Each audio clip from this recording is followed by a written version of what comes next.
Asylum. My friends and I used to do a lot of geocaching after our senior year in high school. For those who don't know what geocaching is, it's essentially a worldwide scavenger hunt. People will select sites and conceal a geocache somewhere unobtrusive, then post GPS coordinates on geocaching websites where other searchers can download the coords and locate the cache. Usually, people have found the object. Often it's a chest or something hollow. We'll leave a note or some personal memento for future searchers to find and appreciate. There are several types of geocaches, and most of them are thematic in nature, i.e., scenic destinations, romantic sites, hard to reach areas, you know. This story begins when my friends and I decided to try a series of purportedly haunted locations within about an hour's drive of our hometown. It began innocently enough. Most of the sites had spooky backstories that were, of course, entirely made up. So we had a great time scaring the piss out of each other and generally creeping ourselves out. We'd begun searching after the sun had set to enhance the creep factor, but by around midnight, most of our large group had dwindled off and gone to their separate ways. When we reached our last coordinate, there was just myself, Rebecca, Kevin, and Evan left, and we were determined to knock it off our list.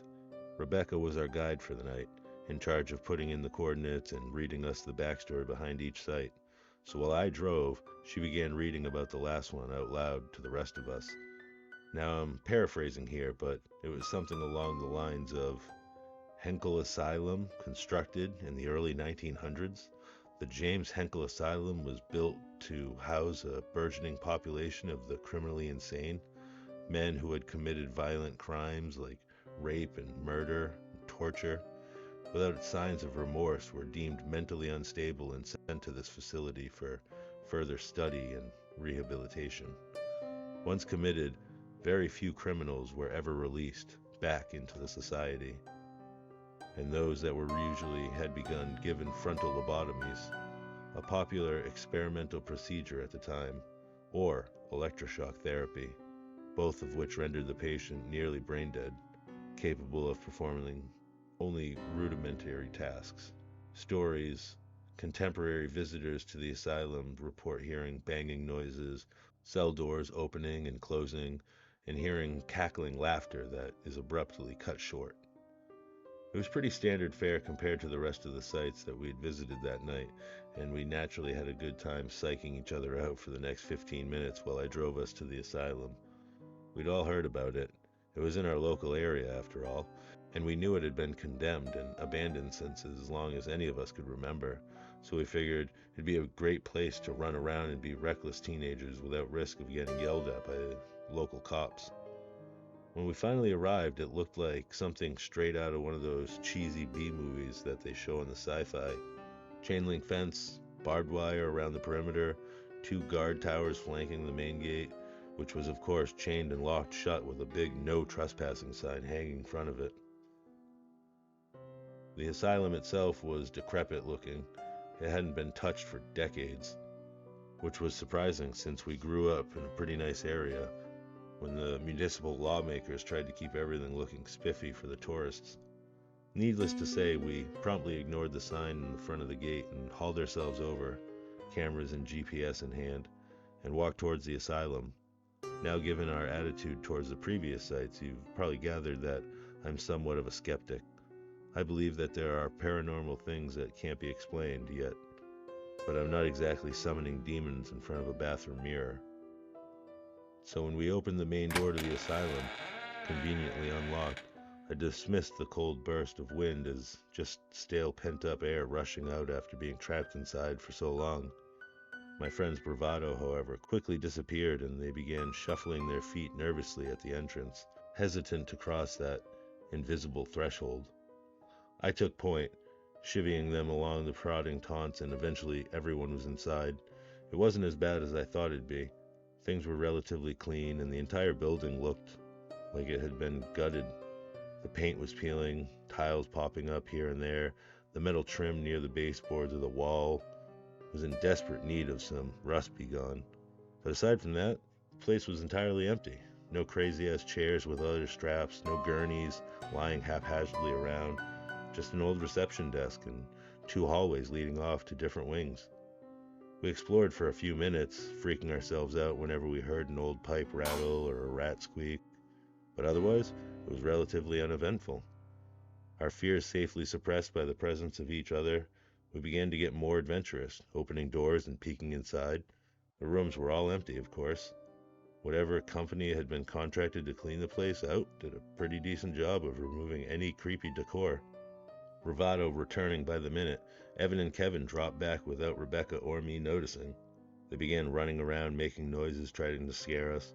I'm not gonna lie, it worked until I realized they were gone and probably the cause of all the racket. Then returned laughing and breathless to a decidedly paler Rebecca. She seemed to be a lot more put off by the whole place than the rest of us, or at least she didn't hide it as well. She quietly suggested we leave. Not to be outdone by the other guys of the group, I told her she was more than welcome to wait in the car if she wanted, but I was going to stick around for a few more minutes. Exasperated, but defeated, she finally caved and followed us where the GPS was leading, the 2nd floor. This is where I started to feel genuinely scared. Before I was kind of creeped out, but there was something about that whole floor that literally gave me the shivers. Despite it being warm summer night, we started opening doors like before, but we were all a lot more sober about it.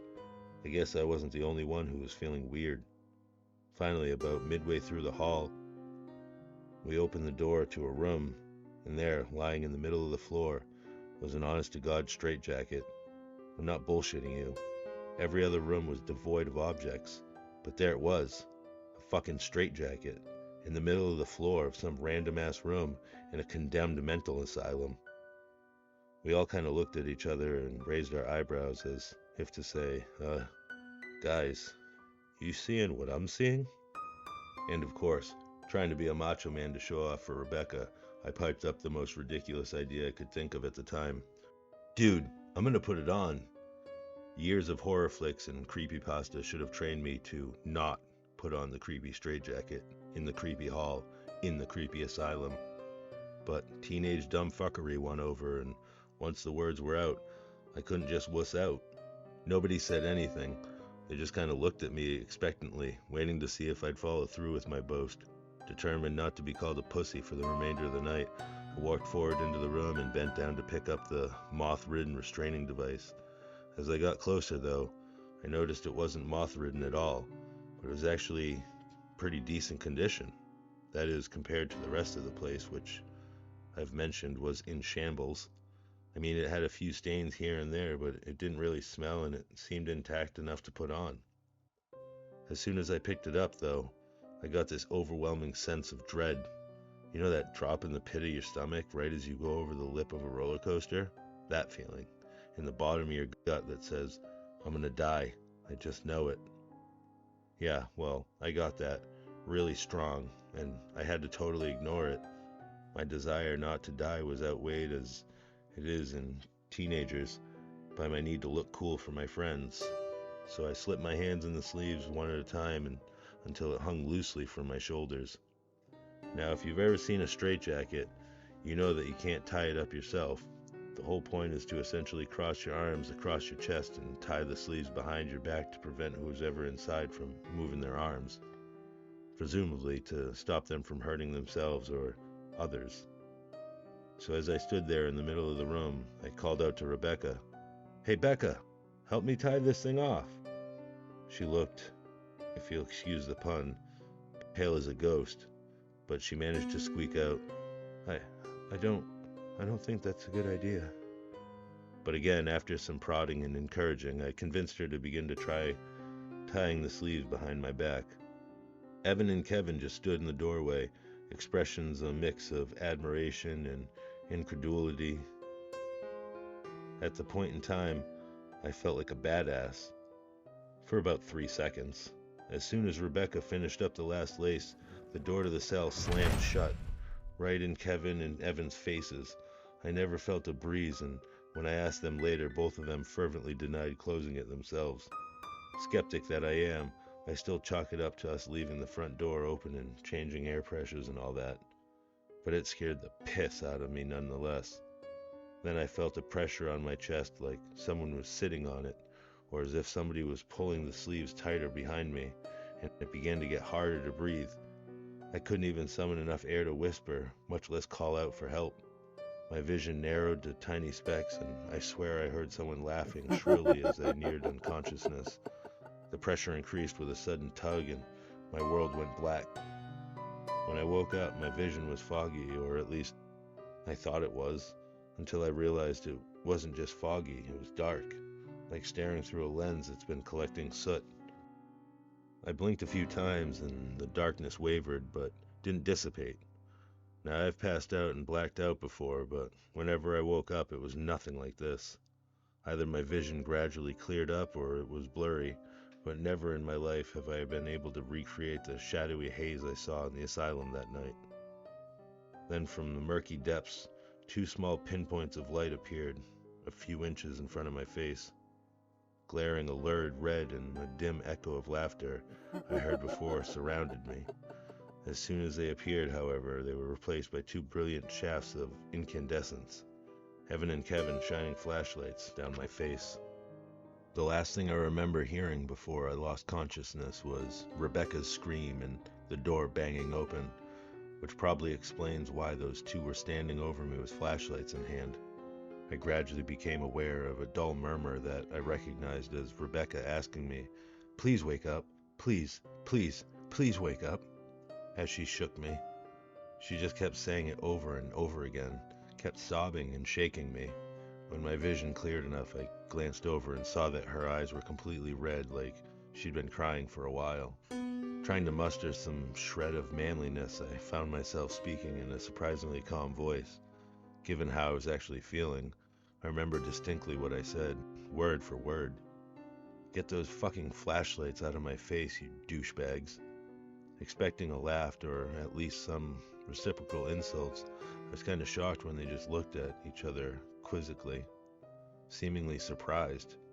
You're okay?" Evan asked incredulously. "Yeah, why the hell wouldn't I be? Becca just tied the things too tight. I couldn't breathe, so I passed out." "How long was I out for anyway?" I inquired.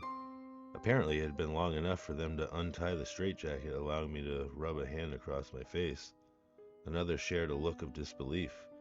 "Dude," Kevin began slowly, "you've been out for like 15 minutes. We were about to call 911. We kept shaking you. Evan even tried pinching you so hard he drew blood, but you wouldn't wake up." I felt a cold chill run down my spine, and the straitjacket, hanging limply from my shoulders, suddenly began to feel a bit tighter. Hastening to pull it off, I tried not to look panicked as I threw it to the corner of the room. Rebecca just sat there, still shaking and crying a little bit, and in spite of the whole ordeal I'd just gone through, I had enough sense to go over and try to comfort her. We left that room without a word. Geocache be damned. We walked back to the car in complete silence, broken only by the occasional sniffle from Rebecca. The sun started coming up, and as I dropped everyone off at their respective homes, we said quiet goodbyes. Rebecca was the last stop, before I finally made the trip home myself. Being the gentleman that I am, I walked her to her door, but she paused at the entry and looked me in the eye. In the light of the gray dawn, I could see her eyes were still reddened from the crying. She was very quiet, and she said, "I have to ask you something." "Yeah, sure, what is it?" I said, half expecting another, "You sure you're all right?" like I'd been getting the whole ride home. She surprised me by asking, "Do you know how long it took Evan and Kevin to get the door open?" Her eyes held a look that I could never forget. It was raw fear. Something happened in that fraction of time between me blacking out and them getting in there that had absolutely terrified her. And seeing that look, I realized I was blacked out for 15 minutes. How long was she alone in that room? "No," I replied slowly. "How long?"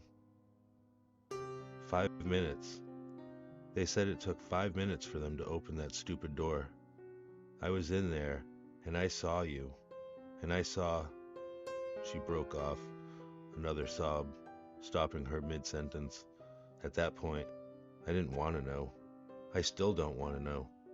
I gripped her by the shoulders and said firmly, "Rebecca, it doesn't matter. No matter what you saw, I'm here. You're here. We're both safe. It doesn't matter. Nothing bad will happen. I promise." She just nodded numbly, opened her door, and walked inside her house. The next time I saw her, she was back to her usual self. But whenever I bring up that night to her, she freezes up and turns to stone, refusing to discuss it. I stand by what I said before. I don't know what happened in that room, and I don't ever want to know.